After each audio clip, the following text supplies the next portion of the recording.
Every species that has ever crossed the Saltspar Reach carries the same image in its memory. A long, dark hull moving without running lights through a field of dead ships. No markings any registry recognizes. No hailing signal, or worse, a single hailing signal that every captain in 3 empires learned to dread. A silhouette that did not need to fire because the sight of it was already the end of the conversation. We all grew up with this picture.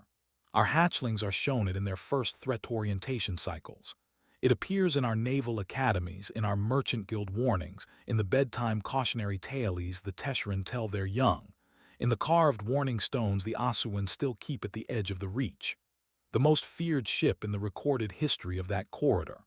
The vessel that ruled a lawless stretch of space for 11 standard cycles, and according to every account, never once lost. The Calliope Vein. It is one of the most persistent images in the shared memory of the spacefaring peoples, and because it is so persistent, almost no one has ever stopped to ask the most basic question about it. Not whether the ship was real. It was real. Not whether it dominated the Reach. It did. The question is simpler and far more uncomfortable than that. Was it ever actually a warship at all? The answer, on careful examination of the surviving record, is almost certainly no. And the story of how a nearly toothless vessel became the most feared object in the history of that corridor is considerably more interesting than the legend it left behind. It involves one human captain, a species that the rest of us badly underestimated, a navy that outgunned her so completely the contest should not have lasted a single engagement, and a discovery about the nature of fear that we are still, to our quiet embarrassment, recovering from. But before we get to the lie, let us spend time with the truth. Because the real history of the Saltspar Reach is remarkable enough that it does not need embellishment. And understanding what the Reach actually was, what humans actually were when they arrived there, and what they actually had to work with, makes the legend of the unbeatable warship not merely false but, in hindsight, almost comically implausible. The Saltspar Reach was never a place that any empire governed. It was the scene where 3 of them met, and none of them wanted the responsibility. A corridor roughly 400 light units long, choked with the debris of an ancient collision, threaded with unstable jump points and blind salvage fields where sensors lied and law did not reach. The Asuan Convoy Authority claimed the spinward edge. The Tesseran Combine claimed the trailing edge. The Velt held the core lanes by old treaty and held them poorly. In the spaces between those claims, ships disappeared, and no one filed reports, because filing a report meant admitting you had been somewhere you had no right to be. Humans came to the Reach late. They came the way they came everywhere in those cycles, underfunded, overconfident, and far weaker than they pretended to be. They had no shipyards within 40 light units. Their hulls were thin, patched, frequently older than their crews. Their reactors ran hot and loud, easy to track. Their weapons, when they had any, were scavenged, mismatched, and chronically short of ammunition. By every measure our archivists used at the time, and we used a great many measures, the human presence in the Reach was a rounding error, a nuisance, a line item flagged for eventual cleanup. This is the part of the record that the legend always omits. When the Calliope Vein first appears in the convoy logs, humanity in the Saltspar Reach could not have won a straight fight against anyone. Certainly not against the Asuan Convoy Authority, which patrolled the spinward lanes with heavy cruisers that carried more firepower in a single broadside than the entire human salvage fleet possessed. Everyone knew this. The Asuan knew it. The Tesseran knew it. We knew it. Our threat rating ledger for the human vessels of the Reach in those early cycles assigned them a category we reserved for hazards roughly equivalent to a poorly marked debris field. Annoying, occasionally fatal through carelessness, not under any circumstances a strategic concern. So how does a rounding error become the most feared ship in the history of a corridor that 3 empires could not tame? To answer that, you have to understand why the legend, taken at face value, cannot possibly be true. And the place to begin is with the arithmetic. A ship that truly terrorized the salt spar reach by force, that won engagement after engagement against better-armed opponents for 11 cycles, would need things the Calliope Vane demonstrably did not have. It would need a hull capable of absorbing punishment. The Vane was a converted long-haul freighter, its armor stripped during the conversion to save mass, its structural spine never rated for combat acceleration. It would need weapons capable of threatening a convoy authority cruiser. The most charitable reconstruction of the Vane's armament, assembled from salvage manifests and the few honest accounts that survive, gives her perhaps 4 light coil guns, 2 of them non-functional in any given month, and a single torpedo tube for which she is documented to have possessed, across her entire career, fewer than a dozen torpedoes. A dozen torpedoes, in 11 cycles, against a corridor full of cruisers. And it would need ammunition, and spare parts, and a maintenance base, and a crew large enough to fight a sustained action. The Vane had none of these in any meaningful quantity. Her crew, at its largest, numbered fewer than 40. Her supply situation was so precarious that several surviving logs record her crew rationing reactor coolant. This was not a ship of the line. This was a tired freighter held together by improvisation and held in space by the stubbornness of the people aboard her. And yet our own threat rating ledger, which I have spent a great deal of my career studying, tells a story that flatly contradicts the ship's actual capabilities. In the Vane's first recorded cycle, her rating sat at minimal. By her third cycle, it had climbed to serious. By her fifth, it had reached severe. By her seventh, the convoy authority had classified her as catastrophic, the highest designation in our shared system, a category we otherwise reserved for unstable stars and plague ships. Catastrophic. And here is the detail that has troubled every honest archivist who has ever examined the file. Confirmed kills attributable to the Calliope Vane, across her entire career, verified by wreckage, by recovered logs, by any standard of evidence we would accept for any other vessel. 0. Not low, not disputed, 0. The most feared ship in the history of the Saltspar Reach is not recorded to have destroyed a single vessel. The rating climbed and climbed. The evidence shrank and shrank, and no one, for 11 cycles, seemed to notice that the two numbers were moving in opposite directions. To understand how that happened, we have to look not at what the Vane did, but at what people believed she did. And the believing always began with a story someone else told first.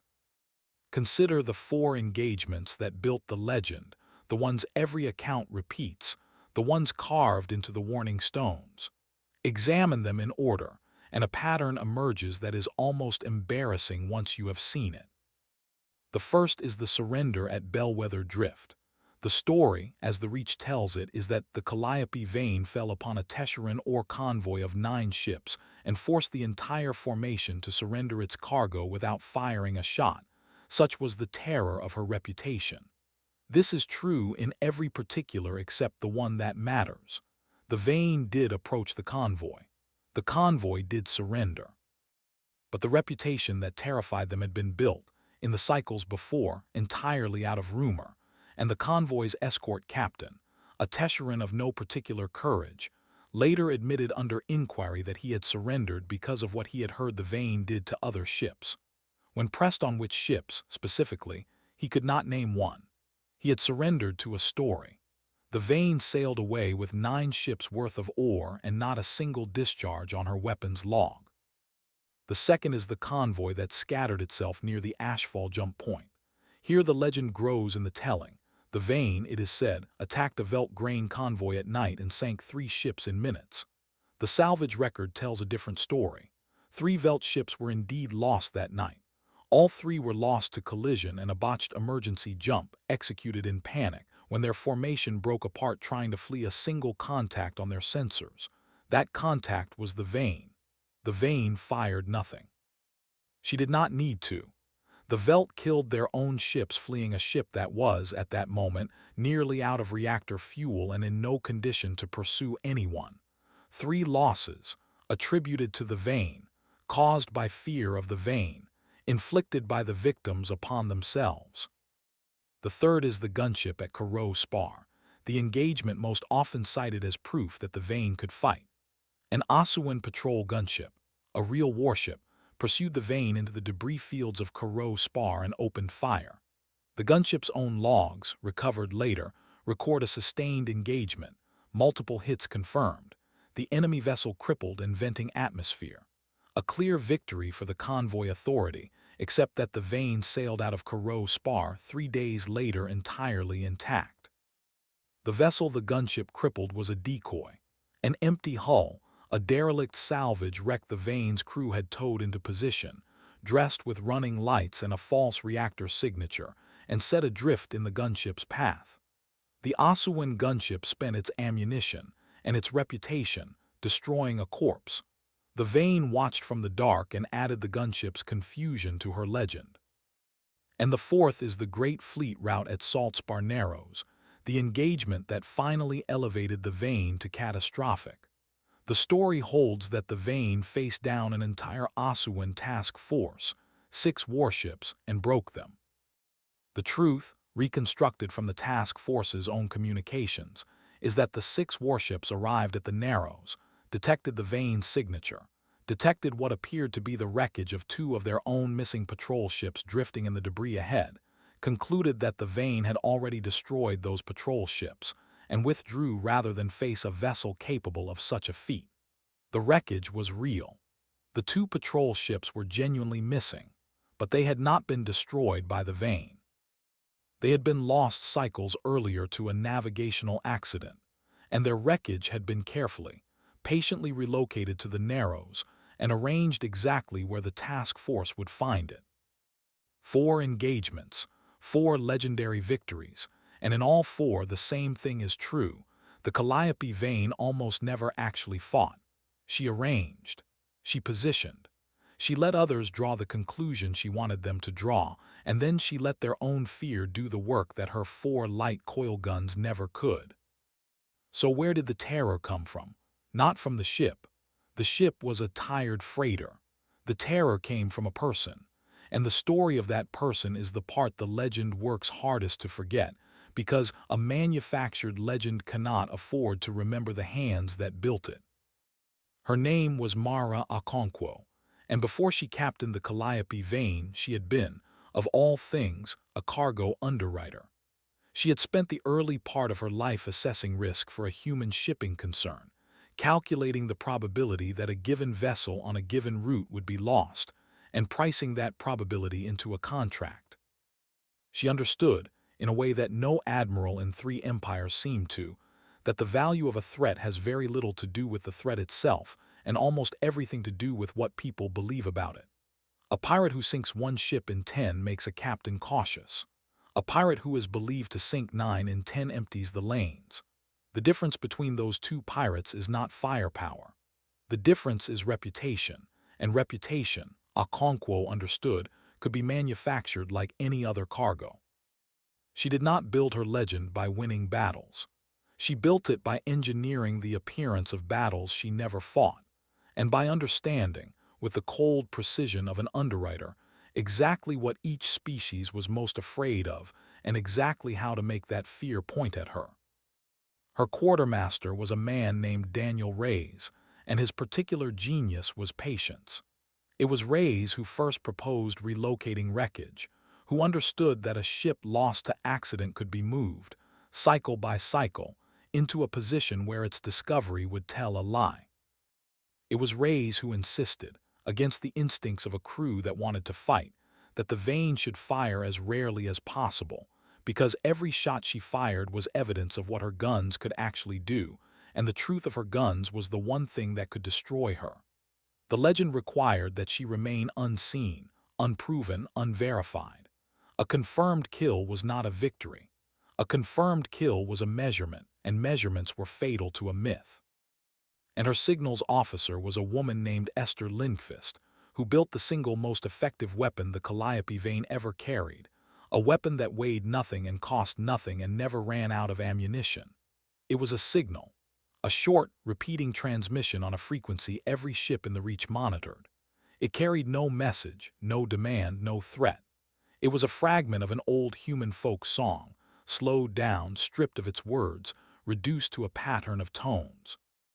Lindqvist chose it precisely because it meant nothing. A demand can be refused, a threat can be measured. But a sound that means nothing, broadcast by a ship that is believed to destroy everything it meets, becomes whatever the listener's fear decides it is. Crews who heard that signal did not wait to learn what it demanded. They had already heard from someone who heard it from someone else what happened to the last ship that did. This is how the legend was built, not with cannon, with patience, with theater, with a profound and ruthless understanding of the minds of everyone watching.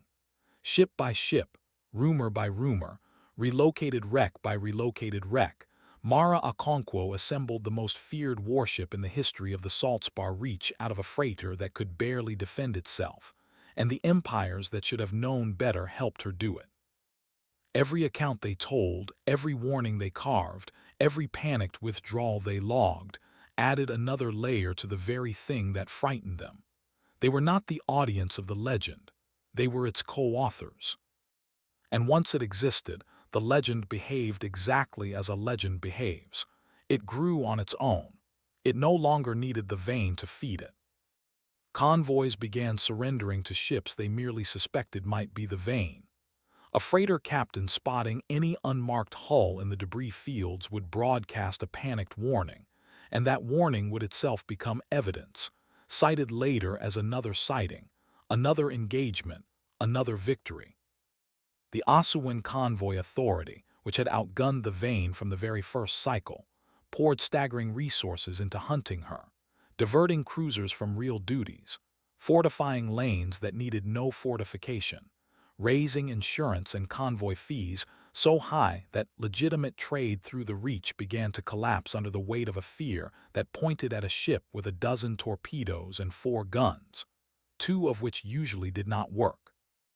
This is the part of the record where the cost becomes visible and where it stops being a clever story and starts being something heavier. The terror of the Calliope vein was not free. Trade through the Reach contracted by more than half across her middle cycles. Smaller crews, the ones who could not afford the soaring convoy fees, took worse routes through worse debris and died in greater numbers, not at the hands of the vein, but at the hands of the fear of the vein, which pushed them into the dark places the convoys avoided. The legend, having been built to keep humans alive in a corridor that should have killed them, began to take a toll of its own, and not always on the people it was aimed at. A weapon made of fear does not aim itself carefully. It frightens everyone in range. And then there was the bookkeeper. His Aswin name does not survive in a form the human records preserved, but the humans who eventually learned of him called him the bookkeeper because of what he did, and the name is the one history kept. He was a logistics officer in the convoy authority, not a warrior, a man whose entire function was to track ships, cargo, losses, and costs. And he was, as far as the record shows, the only individual in 3 empires who did the one thing none of the admirals or archivists or frightened captains had ever thought to do. He added it up.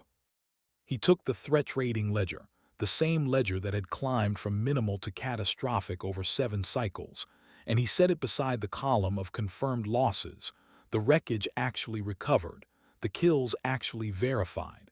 And he found what I found generations later when I first opened the file. He found a 0. He found that the most feared ship in the history of the Saltspar Reach had, by every standard of evidence the convoy authority itself used, never been proven to have destroyed anything. He found that every legendary engagement, traced to its source, dissolved into rumor, accident, decoy, or fear. He found, in short, that the convoy authority had been at war for 7 cycles with a story.